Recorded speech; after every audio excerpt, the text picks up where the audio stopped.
नमस्कार। Restart life Buddhist YouTube channel में आपका स्वागत है।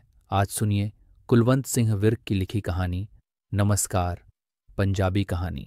जब दूसरा महायुद्ध शुरू हुआ तब हम विद्यालयों में पढ़ रहे या पढ़ चुके बहुत से लड़के फौज में भर्ती हो गए। जिसको भी दोनों आंखों से दिखता था और 10वीं पास था, वह लेफ्टिनेंट बनने के लिए प्रार्थना पत्र दे सकता था। प्रार्थना पत्र देने के बाद लड़के अंग्रेजी बोलना सीखते, क्योंकि भर्ती के लिए साक्षात्कार के समय बातचीत अंग्रेजी में ही होती। साथ ही बनना ठन्ना भी सीखते, ताकि वह बड़े बड़े खानदानों से ही इस दुनिया में आए हुए दिखें। स्टालिन और हिटलर, जो मोची आदि किस्म के आदमी थे, के संसार में प्रकट होने के पीछे भी अभी यह विचार आम था कि अंग्रेज केवल खाते पीते हिंदुस्तानियों को ही अफसरी के योग्य समझते हैं। इस आपत्ति के समय अंग्रेजों को इस तरह से वर्गीकरण करने की फुर्सत नहीं थी, खासकर जब हिंदुस्तान में भर्ती के समय उनका काम ठीक चल रहा था। जिन हजारों हिंदुस्तानियों को उन्होंने लेफ्टिनेंट बनाया, उनमें मैं भी था। ये कोई ऊंची बात नहीं लगती थी, क्योंकि दाहिने बाएं सभी लड़के लेफ्टिनेंट बन रहे थे। गांव गांव से गए लेफ्टिनेंट बन गए थे।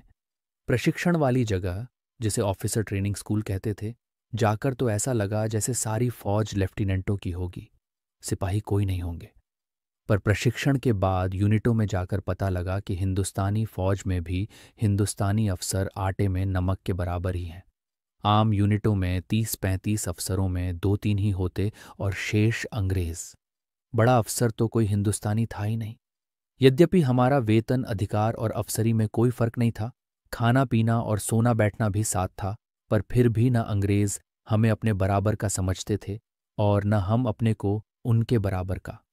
किसी गोरे सिपाही का नम्रतापूर्वक नमस्कार करना या किसी अंग्रेज नर्स का प्यार से बातें करना हमारे लिए स्वर्ग जैसी बात थी। इस असमानता की हालत के लिए न वे पूरे कसूरवार थे, न हम ही।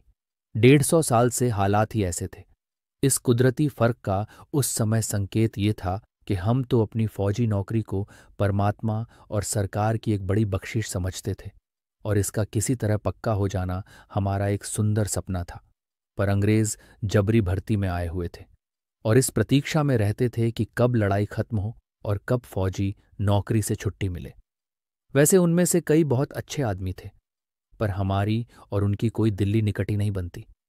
हम साथ साथ शराब पीते, औरतों की, अपने देश के रिवाजों की, धर्मों की और बोली की झूठी सच्ची बातें करते और हंसते हंसते आकर सो जाते। कभी किसी अंग्रेज ने यह भी नहीं कहा था कि अगर तू छुट्टी लेकर जा रहा है तो मैं भी तेरे साथ छुट्टी लेकर गांव चलता हूं। हाँ, एक अंग्रेज अफसर था जो दूसरों की अपेक्षा हम में ज्यादा रमता था। उसका नाम मिलिंगटन था। मिलिंगटन कैम्ब्रिज विश्वविद्यालय में पढ़ते पढ़ते आया था। धर्म और दर्शन का विद्यार्थी था। बहुत सीधा सा दिखता था। उसकी आंखों में सदा प्यार जैसा एक स्नेह रहता था, जिसके कारण उसके पास बैठने को बड़ा जी करता था। अंग्रेज अफसरों में वह बहुत अच्छा नहीं गिना जाता था। मैस में बहुत बोलता नहीं था, परेड में बहुत चुस्ती का प्रभाव नहीं देता था, पर उसे घटिया अफसर भी नहीं गिना जाता था। वास्तव में जो अंग्रेज अफसर सुबह तड़के उठकर दाढ़ी बनाकर परेड पर आ जाए और उल्टा सीधा डग मार ले, उसे घटिया नहीं गिना जाता था। पर और अंग्रेज अफसर इस तरह चलते फिरते थे जैसे 100-100 मील तक उनकी तरह का कोई आदमी ना हो। ड्यूटी से फारिग होकर वह हिंदुस्तानी कपड़े पहन लेता, पठानों वाली सलवार कमीज और सिर पर कल्लेदार पगड़ी। अपने बैरे से हिंदुस्तानी में बातचीत करता, उसको अंग्रेजी सिखाने की जगह स्वयं उससे हिंदुस्तानी सीखता रहता। भारतीय सभ्यता पर उसके पास कई किताबें थीं। मैं उसको कभी कोई नई बात नहीं बता पाता, उसको पहले से ही पता होता था। मेरे मुंह से बात सुनने की जगह वह मेरे अंतर मन की टोह लेता रहता। हम बगैर बात किए भी कितनी देर तक बैठे रहते। छुट्टी वाले दिन शिकार खेलते खेलते हम गांवों में जा ढंसते और वह मेरी मार्फत लोगों से बातें करता रहता और उनके घर घाट देखता फिरता। आम कपड़े पहनकर हम शाहजहां के बाजारों में घूमते फिरते, लखनऊ की तवायफों से गाने सुनते और उनका नृत्य देखते रहते।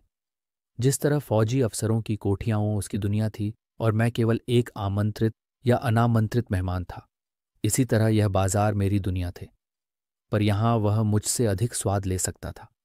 उसको हिंदुस्तानी नृत्य और संगीत का अच्छा खासा ज्ञान हो गया था।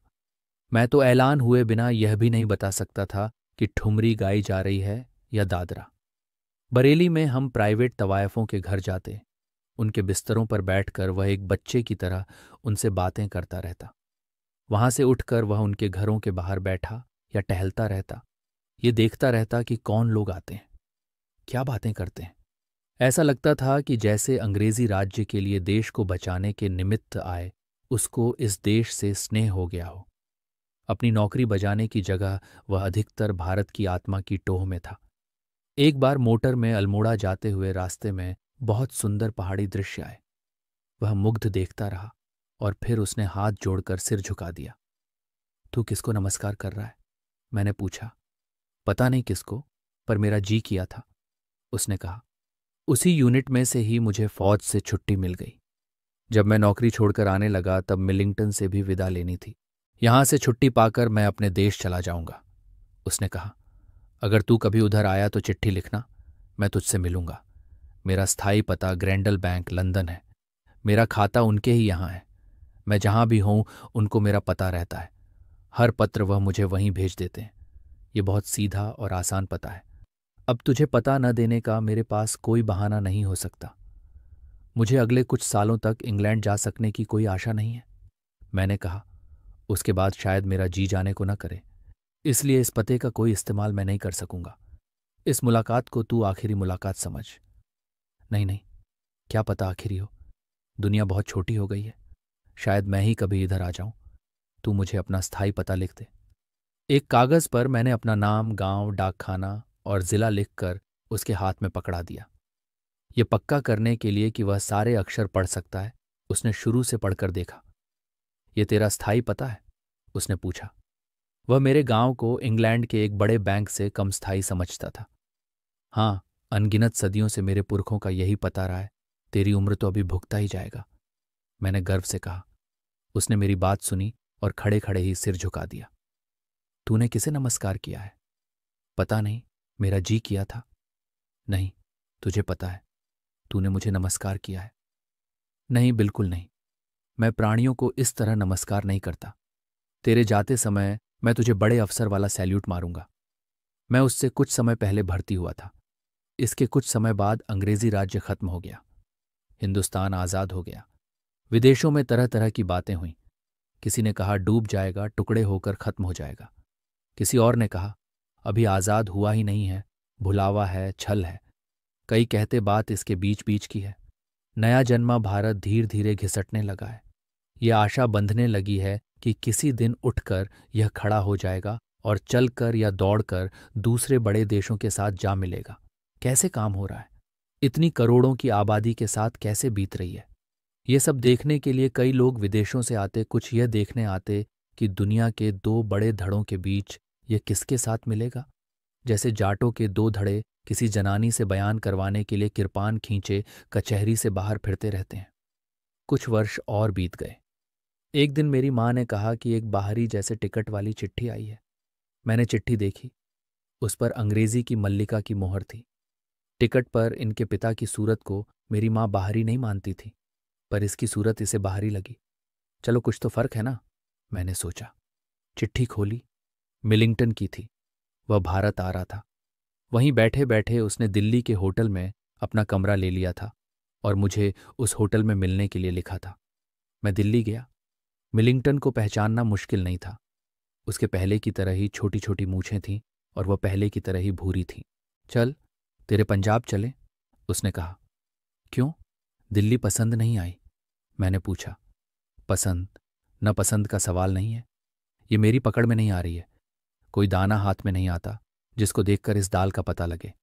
मैं नए भारत की नब्ज देखना चाहता हूं, उसने अखबारी अंदाज में कहा। पंजाब में दो ही जगहें बहुत नई गिनी जाती हैं, एक भाखड़ा नांगल और दूसरी चंडीगढ़। मैं टूरिस्ट गाइड की तरह बोला। इन दो विषय में मैंने सुना है, पर मैं यह देखने यहां नहीं आया हूं। ये तो उस तरह भी बन सकते थे। फिर मैं तुझे क्या दिखाऊं? बस तू मुझे घुमाए, फिर शायद मेरे पल्ले कुछ पड़ जाए। मैं उसे पंजाब ले आया और हम जगह जगह घूमने लगे। एक दिन जरनैली सड़क पर चलते चले जा रहे थे। चौरस्ते के बीच बने चबूतरे पर वह खड़ी थी। यदि किसी ने कभी कोई शहजादी चौराहे पर खड़ी देखी हो तो वह इस तरह की ही लगती होगी। अगर शहजादी इतनी सुंदर और लंबी नहीं होगी तो और कौन होगी। वह बड़े फपते कपड़े पहने हुए थी, शोख भी कहे जा सकते थे।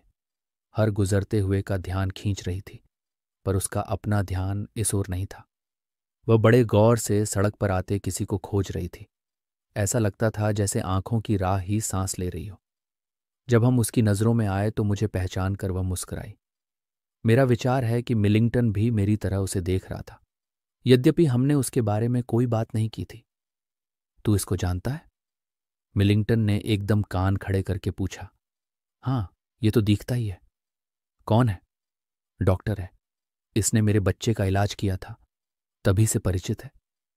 मैं इसके साथ बातें करना चाहता हूं। मैं भी, क्योंकि जब मैंने पहले देखा था उससे अब उसके चेहरे पर बड़ी रौनक है या शोखी है। उसके पास जाकर हम दोनों भी चबूतरे पर चढ़ गए। आसपास ट्रैफिक घूम रहा था, लोग आ जा रहे थे। मिलिंगटन से परिचय कराने के बाद मैंने पूछा, यहां क्या कर रही हो? कुछ विशेष तो नहीं, किसी की बाट जो रही थी, पर अब वो आता नहीं लगता है। चलो फिर कॉफी पिए। चलो। हम एक होटल में चले गए। सुनाओ, तुम्हारी डॉक्टरी कैसी चल रही है? मैंने मिलिंगटन की ओर से उसे अंग्रेजी में खरोचना शुरू किया। डॉक्टरी ठीक है, पर एक बात हुई है। शहर छोड़कर इस गांव में आ धसी हूं। फिर उसने स्पष्ट किया, मैं अब बस अपने ही इलाके में फिरती रहती हूं, जहां की मैं बेटी हूं। क्यों? शहर को क्यों खराब समझने लगी हो? वहां कुछ मशीनी जैसा काम लगता था। डॉक्टर बस रोग हटाने की एक मशीन है। पैसे दो, रोग हटवा लो। फर्क समझते हो ना? वैसे बारीक सा है। ऐसा लगता था जैसे किसी का मेरे साथ वास्ता नहीं पड़ता, मेरे काम के साथ पड़ता है। पर बीमार को तो डॉक्टर की जरूरत है, तेरी नहीं। मान लिया, पर वहां बात और ही है। फिर उसने कुछ नम्रता से और मखौल के साथ मिलिंगटन से कहा, मैं एक प्रकटी उड़ा लूं? मिलिंगटन स्नेह से उसकी ओर देखकर मुस्कुराया, जैसे कह रहा हो, जो कुछ कहोगी तौलकर ही कहोगी, प्रकटी नहीं उड़ाएगी। कभी कभी तो मुझे इस तरह लगता है जैसे मैं अपने गांव में अपने तरीके से फिर कर वहां की औरतों में जान डाल रही हूं, जैसे उनके लिए जीने की राह खोल रही हूं। मुझे उसकी हंसी धुंधली जैसी लगी। वह अपनी हस्ती से ही औरतों को आज़ादी दिलाने का अनुभव कर रही थी। ये गलत फहमी हटाने के लिए मैंने कहा, पता नहीं तेरे वाले पल्ले का पड़ा हूं कि नहीं, पर यदि हीर अपना किस्सा लिखवाकर और जन जन के मुंह से गवाकर अन्य औरतों का रास्ता न खोल सकी तो तू घूम फिर कर ही कैसे खोल देगी? नहीं, वह बात और है। उसने झट से कहा, आदर मरी हुई हीर का ही हुआ है। जीवित हीर का कहीं कोई आदर नहीं था। मरने के बाद आदर मिलने के कारण किसी जीवित स्त्री का कोई आदर नहीं हो सकता।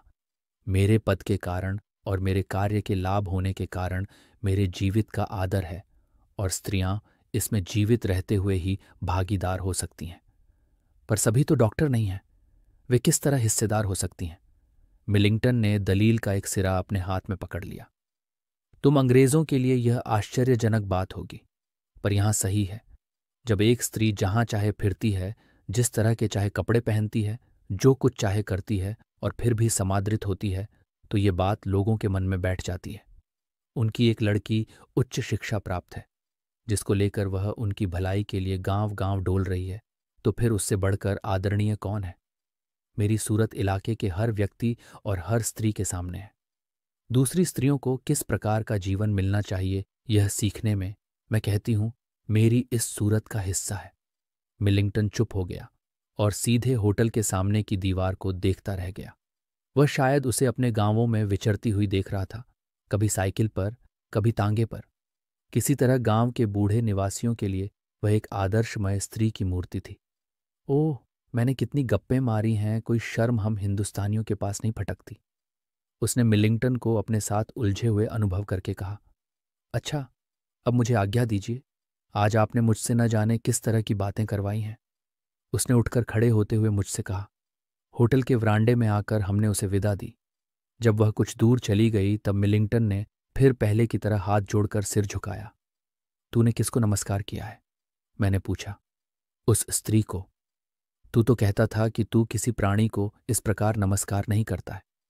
नहीं, ये कोई अकेला प्राणी नहीं है। ये तो एक लहर की तरह है, एक हवा है, एक रंग है। असल में यही तुम्हारा नया भारत है।